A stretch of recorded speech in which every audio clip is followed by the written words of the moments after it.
Hello people of the web. In this video I'm going to show you how to build my newest mob farm design. While there are many amazing tutorials out there, I couldn't find one that suited my requirements for the vanilla Skyblock series that I recently started. Many other designs required redstone, produced spiders, which can be problematic, or allowed mobs to loiter around far longer than I wanted. So I built my own. I designed it and built it in creative, and then after realising it worked really well, built it in our Skyblock world. Now since then I've made a couple minor upgrades to the design, and I'm so proud that I've decided to name it. This is the Dumb Drop. It's efficient and requires absolutely no redstone. I've loaded up a brand new Skyblock world. This is actually a fresh copy of the map that I've been playing on, just with creative enabled so that I can show you how to make the build. Because we're in a solo Skyblock world, we have all of the mob camp to ourselves and don't have to worry about lighting up caves. The design would also be suitable for multiplayer worlds and different map types, but obviously the rates will vary accordingly. I'm going to light up the main island, and then we're going to build a bridge out of glass over the void so that when I build this thing you can see clearly how it's built without anything obstructing the view. So I'm just going to go out a few blocks here. Now that our glass bridge is complete, I'm going to actually start with building the platform that we kill the mobs on. So it's just a 2x1 platform, and then we want to put slabs on top, and then with a block either side and just wrapping around the back. Now the next layer will be a complete ring going around that slab. Now this will mean that we can walk up to here, kill the mobs with a sword, and get all of the drops. Now the reason we use slabs down here is so that we can stop the mobs falling too far and dying on impact. The other benefit is, of course, if we have any baby zombies land, they can't come out and eat our face, because that's never fun. I've had it happen many times. The additional benefit is, of course, we don't get eye contact with any of the mobs that are down at the bottom of the chute. And trust me, you really don't want that. As I've had in the past skeletons try and shoot me, of course hitting a creeper, and then the creeper goes kapow, blowing a hole in the bottom of your mob farm chute, and then loads of mobs get out. Not a good position to be in. The other advantage to having the slabs is that if you later on get access to hoppers, you can make a very, very easy upgrade by putting a chest or a barrel along there, and then just placing a couple hoppers feeding in like that. And it should pick up all the drops from the mobs, because it's less than a block from the hoppers to where the items are. But for now, we're going to pretend we don't have hoppers because I didn't have them when I started. With the killing platform done, we now need to construct a drop chute. This is where all of the mobs should be flushed down so that they can drop down the chute, receive full damage, and wait for you to swing your sword at them. Now what we want is a 22.5 block drop. So if we build up an additional 21 layers on top of the ring we've already established. Right, I've just set it to night so we can test the drop distance. So we'll have a creeper and a skeleton and push them in, and hopefully they land and survive. And while we're at it, let's have a zombie. Now if we look down, oops, yep, 2 of them survived. I just need to actually get the zombie in the hole. Yep, that works perfectly. Now I've actually built this all out of smooth stone, just so that if you need to, you can of course pause the video at any time and count the blocks. Although I will endeavour to make it clear enough that you shouldn't have to. With the chute now done, what we need to do is build the funnel.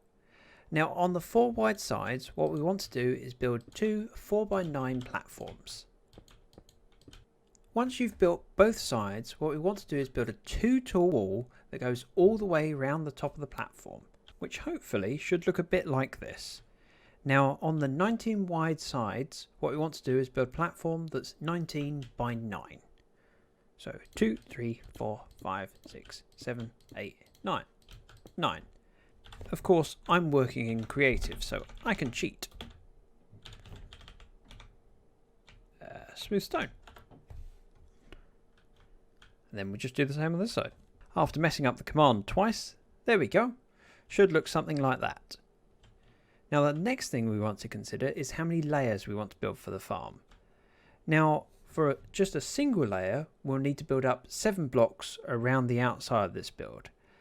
Now for each additional layer, you'll want the wall to be 3 blocks taller. I'm going to be making a 4-layer farm, so we'll need to build the walls 19 tall. With the walls built up, what I'm actually going to do is work on the water system first, and then we'll build the platforms. Otherwise you won't be able to see the water and it won't make sense.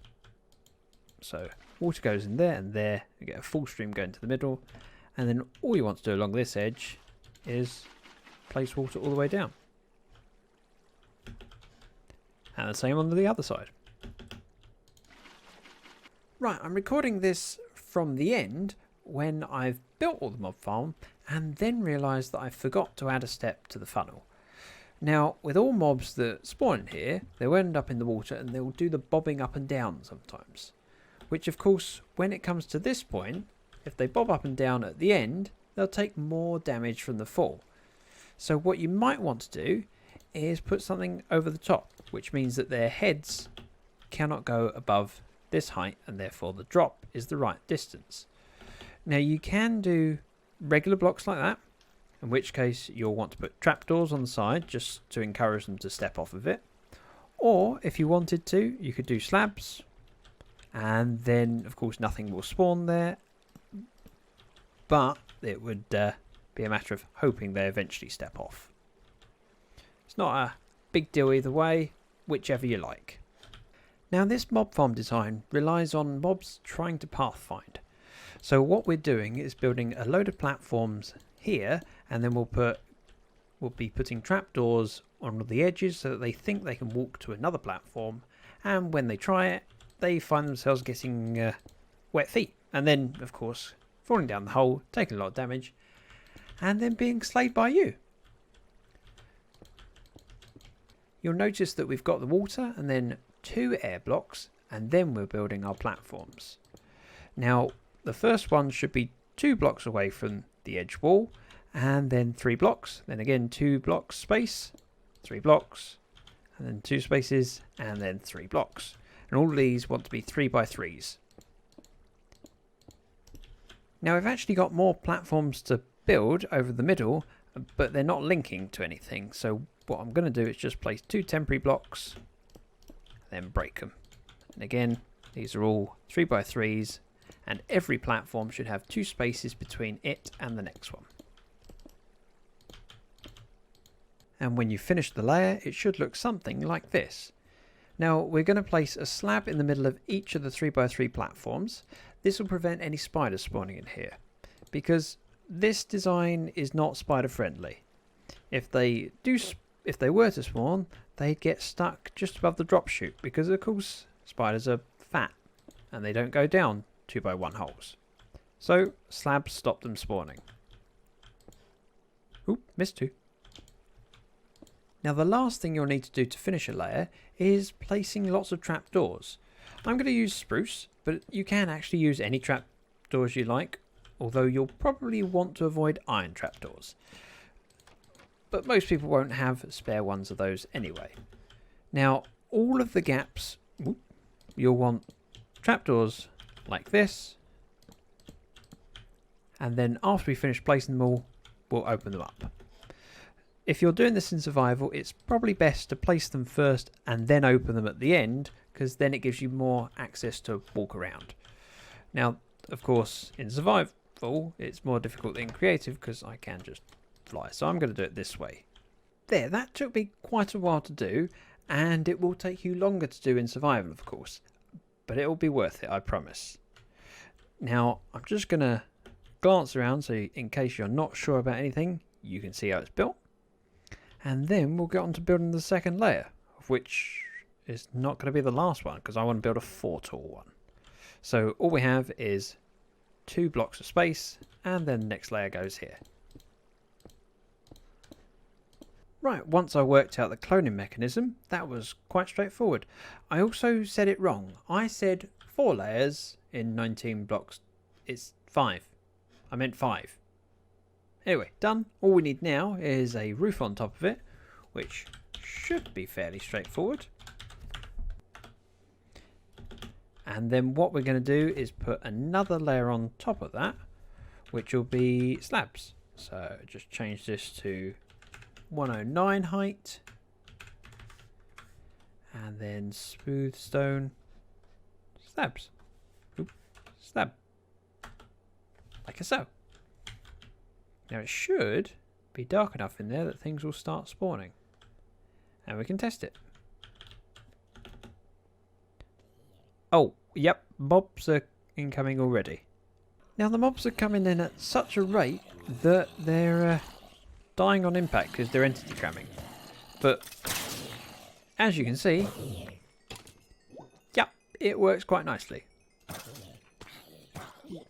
Witches always take more hits. Don't be too alarmed by that. This is my first tutorial I've done, so I'm fully expecting that there will be mistakes or things I've failed to explain fully. If you have any feedback or questions, please put them in the comment section. Of course, this farm uses plenty of stone, but it worked well for me and I wanted to share it with others in the hope that it might be useful to you. If you enjoyed the tutorial or found it useful, please consider leaving a like.